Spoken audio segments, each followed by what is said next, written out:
Hello there, how are you doing? It's my wonderful pleasure to have you guys with me today. So move on to the next topic on mutation, which is this curriculum is the GCSE curriculum. Please bear that in mind.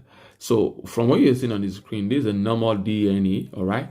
But something is not right around here. So that means mutation basically has to do with genetic material and all of that. So let's see what that looks like in reality. So basically speaking, mutation basically is the random changes that occur in the sequence of the DNA or a gene.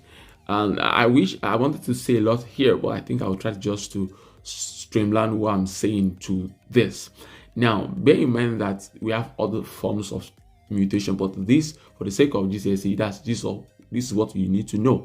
You need to remember the fact that the DNA sequence can be changed, and if that is changed, if there's a change in gene, there's going to be an effect, but it varies anyways. Now, what I want you to remember is this: most times mutation might not have any effect on the organism, because what mutation means is you're changing the arrangement of the DNA. I mean, the base sequence within the DNA. If you change that, you should expect to change the amino acid. And if you change the amino acid, you should expect a change in the protein formed. And the protein formed, you should expect a change in character.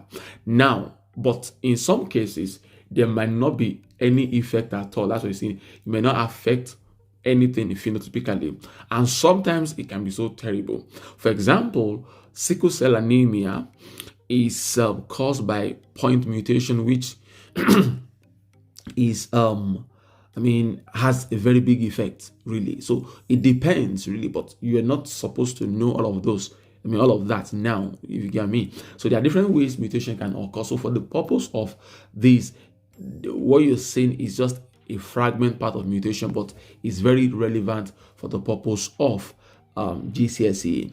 Now, the first type is insertion. So insertion basically means that from the word insert, like a particular DNA base was inserted.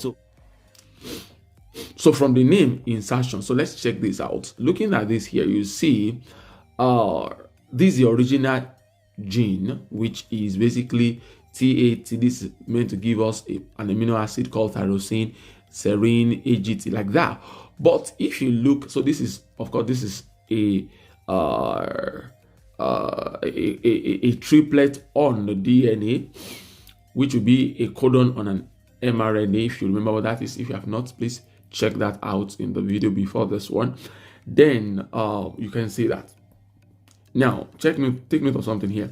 So in between, let me get that off. In between,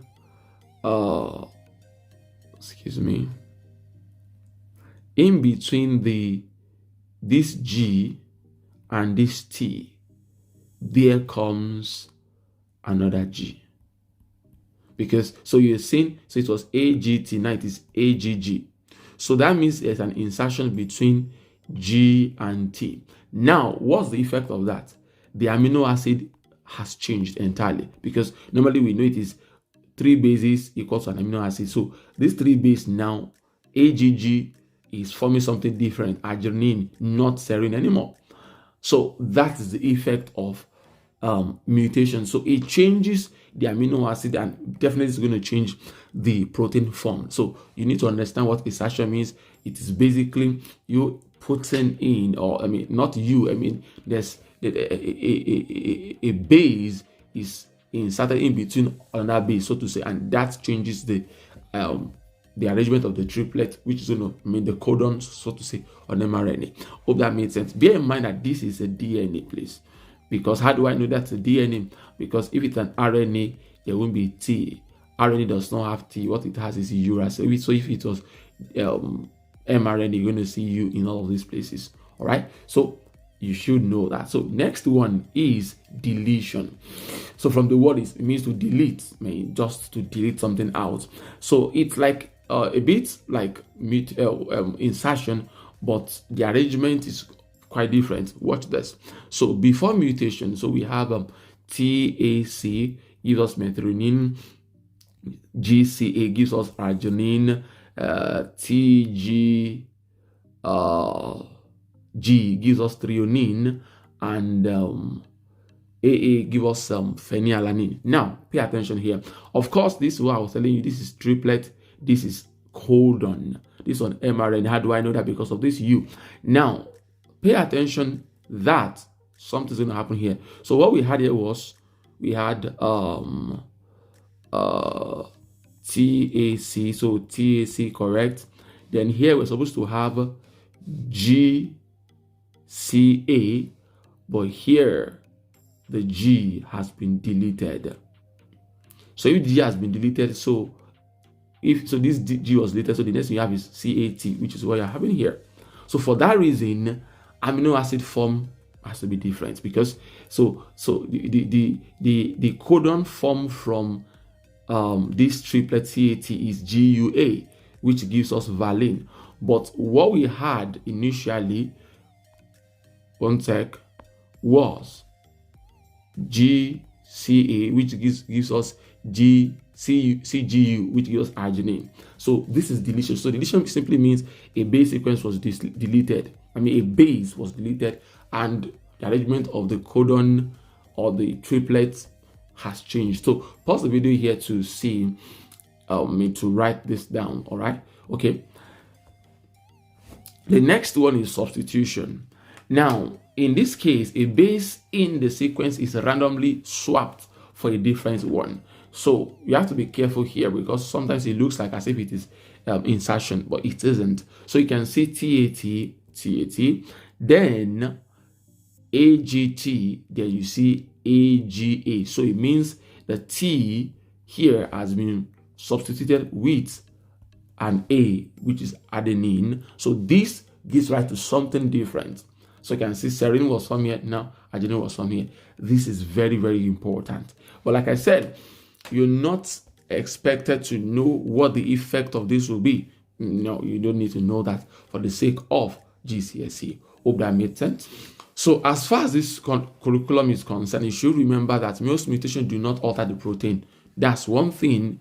Now, or only slightly alters it. Now, that is for the purpose of this curriculum, please, because the truth is sometimes the effect can be slight, sometimes it can be so terrible. In the case of sickle cell anemia, just one single amino acid changed the whole thing, and the effect is not nice, if you know what I mean. So you should know that. But generally speaking, however, a small number of mutation can have significant alteration in the protein shape, which can affect the function. In the case of an enzyme, if you change the amino acid of an enzyme, you have changed the structure of the protein, and that enzyme's active site will definitely change. So mostly in GCSE, you should be able to relate the moment you hear a question about mutation, you should relate the fact that mutation will change amino acid will change the shape of the protein. Shape of the protein will change the structure of the function of the structure formed. In the case of an enzyme, they probably usually like to ask that question about enzymes. What will happen if an amino acid, or maybe there's a mutation in the gene that codes for a particular enzymes? What they want you to talk about is relate that to the active site. So you change the amino acid sequence, you change the protein structure. Once you change the protein structure, the shape of the active site of the enzyme will change. And definitely enzyme substrate complex will be to happen the way it should. This is very important. Take note of this particular point. Is something the marking scheme always like to focus on. Thank you for being with me. I'll see you in the next. Bye-bye.